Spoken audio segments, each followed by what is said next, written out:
اعوذ باللہ من الشیطان الرجیم بسم اللہ الرحمن الرحیم الحمد للہ الذی جعل کمال دینہ و تمام نعمتہ بولایت علی بن ابی طالب علیہ السلام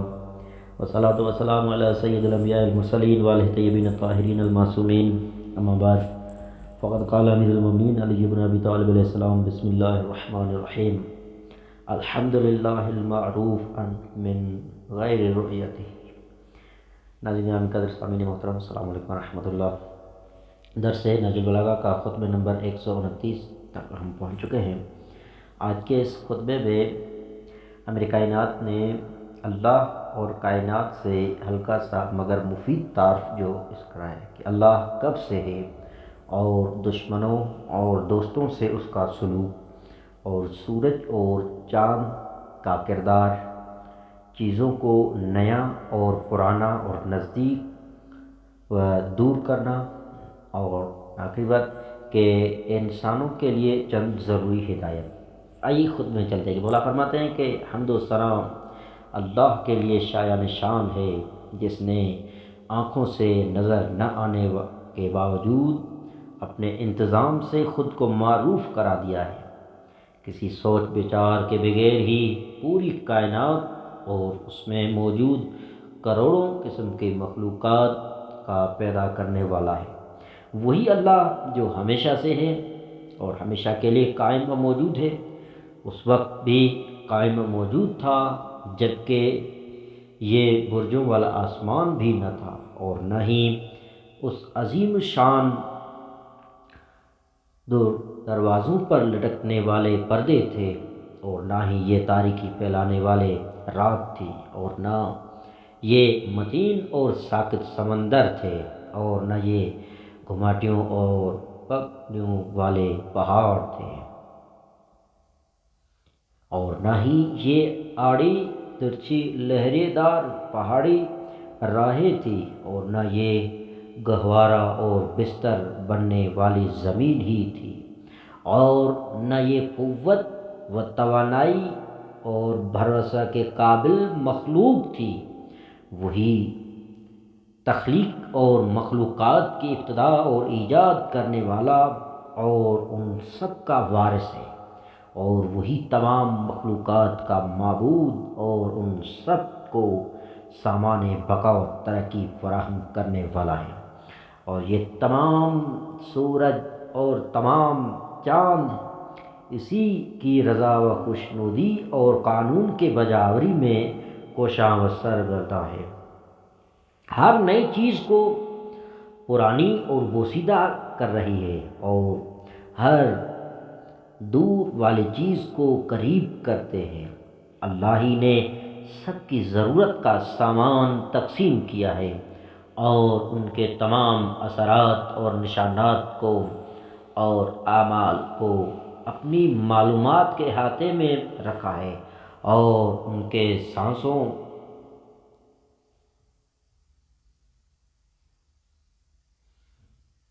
تک کو گن رکھا ہے، اور ان کی آنکھوں کی خیانتیں اور جو کچھ ان کے سینوں کے اندر اور ضمیروں اور ارادوں کی صورت میں چھپا ہوا ہے اس پر مطلع ہے، اور باپوں کے صلبوں اور ماؤں کے رحموں میں ان کے ٹھہرنے اور سونپے جانے کو جانتا ہے۔ وہاں ان کا قیام اس کے علم میں ہے، اور یہاں تک کہ وہ ان کی پیدائش سے لے کر ان کی آخری عمر تک کے پورے سفر پر مطلع ہے۔ وہی اللہ تو ہے جس کی رحمتوں کی کثرت کے باوجود اس کا عذاب اس کے دشمنوں پر بڑا سخت ہے، یعنی اس کی رحمتیں اس کے عذاب سے نہیں ٹکراتی، اور اس کے عذاب کی شدت کے باوجود اس کی رحمتیں اس کے اولیاء پر بڑھتی چلی جا رہی ہے۔ ان سب پر مسلط رہتا ہے جو اس پر تسلط چاہے، اور ان سب کو ہلاک کرتا ہے جو اس کے خلاف توڑ پھوڑ کرے، اور ان سب کو ذلیل و خوار کر دیتا ہے جو اس کی مخالفت کرے، اور ان سب پر غالب رہتا ہے جو اس سے دشمنی کرے، اور جو اس پر بھروسہ کرتا ہے اس کے لیے کافی ہوتا ہے۔ اور جو اسی سے ہی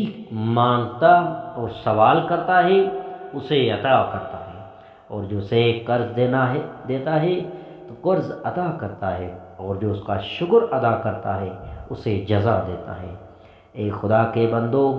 تم خود ہی اپنا وزن کر لو، اور قبل اس کے کہ تمہیں تولا جائے، اور قبل اس کے کہ تمہارے حساب ہو، خود ہی اپنا محاسبہ کر لو، یعنی تمہارا حساب بھی لیا جائے گا اور تمہارے اعمال کا وزن بھی کیا جائے گا۔ گلا گھٹنے سے پہلے جتنی چاہو سانسیں لے لو اور اطاعت شار بن جاؤ،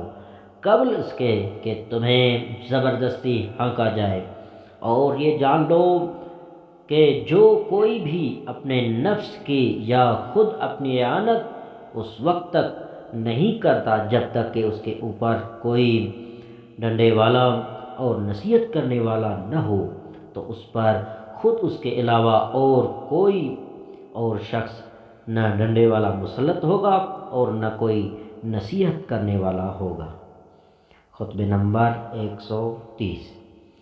اس خطبے میں امیر المومنین نے عجیب خطبات میں سے ایک لاجواب و بے پناہ خطبہ، یہ خطبہ جو مولانا نے ارشاد کیا ہے کہ اللہ کی صفات اور وضاحت، تخلیق پر نظر، عقل و فکر کا مقام، انعامات خداوندی اور داد و وحش کی حدود، اور جو کچھ آپ جاننا چاہیں۔ سب سے پہلی بات، کیونکہ یہ طویل خطبہ ہے، اس خطبے کے تقریباً 2 یا 3 جو ہے درست بنے گے۔ سب سے پہلی بات اس خطبے میں یہ ہے کہ ساری مخلوق اللہ کا کنبہ ہے۔ دوسری بات، پہاڑوں کا سانس لینا۔ تیسری بات، قرآن، رسول اور ائمہ کی تعلیم اور شیطانی علوم۔ چوتھی، راسخون فی العلم لوگ کون ہیں۔ اور پانچویں، عقل و فکر کے پیمانے اور حدود۔ اور چھٹی بات، ہر مخلوق حجت اللہ ہے، حجت اللہ ہے، اللہ اور قرآن کا منکر کون ہے۔ اور آٹھویں بات کہ کائنات کا مطیع ہونا، اور سماوات اور ان پر چڑھنے والے، اور چاند سورج کا مقصد و رفتار، ملائکہ اور مقصد چپا پر ملائکہ، زمین اور اس کے متعلقہ۔ آئیے خطبے میں چلتے ہیں۔ مولا فرماتے ہیں ہر قسم کی حمد و ثنا اللہ کے لیے ہے، جسے فیاضی اور عطیات کا روکنا امیر نہیں کرتا، اور جسے فیاضی اور کھل کر بے انتہا عطیات کا دینا تنگ حال نہیں کرتا، یعنی نہ دینے سے کمی آتی ہے اور نہ دینے سے فراوانی ہوتی ہے، جبکہ اللہ کے علاوہ کوئی بھی ہو اس کے سرمایہ میں عطیات سے کمی ہوتی ہے، اور اس کے سوا کوئی کنجوسی کرے اور عطیات سے ہاتھ روک لے تو اس کی مذمت کی جاتی ہے۔ وہ ایسی ہستی ہے جو نعمتوں اور فوائد کی فراوانیوں سے منتیں ماننے والوں پر احسان کرتا ہے، اور زیادہ سے زیادہ دینے میں تکلف نہیں کرتا، اور کائنات کی ساری مخلوقات اللہ کا کنبہ سمجھو کہ اس نے اس کی تمام ضرورتوں کے سامان کی ضمانت لی ہے، اور اس کے خوراکوں کو تقدیر کے ماتحت رکھا ہے۔ اور جو لوگ یہ رغبت رکھتے ہیں کہ اللہ کی طرف جانے کا راستہ مل جائے، اور جو لوگ اس بات کے طالب ہیں کہ جو کچھ اللہ کے پاس ہے انہیں مل جائے، تو ان کے لیے اس نے صاف اور واضح راستہ بنا رکھا ہے، اور جس چیز کا اسے سوال کر لیا جائے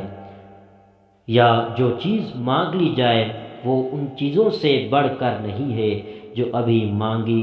نہیں گئی ہے، یعنی ہر چیز اعلیٰ درجے کی ہے۔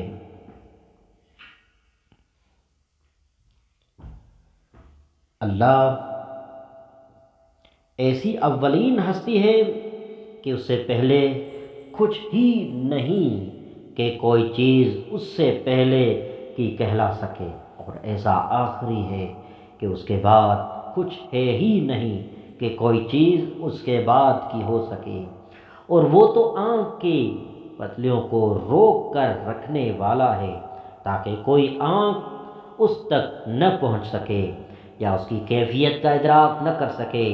یعنی بصارت کی رسائی سے ماورا ہے۔ اللہ پر زمانے کے مختلف دور اثر انداز ہوتے ہوئے نہیں گزرتے، اس لیے کائنات کی باقی چیزوں کی طرح اللہ کی حالت میں تبدیلی نہیں ہوتی، اور نہ ہی اللہ کسی ایک جگہ کے یا مکان کے اندر محدود ہے کہ اس کے لیے اس جگہ سے دوسری جگہ منتقل ہونے کی ضرورت پڑے۔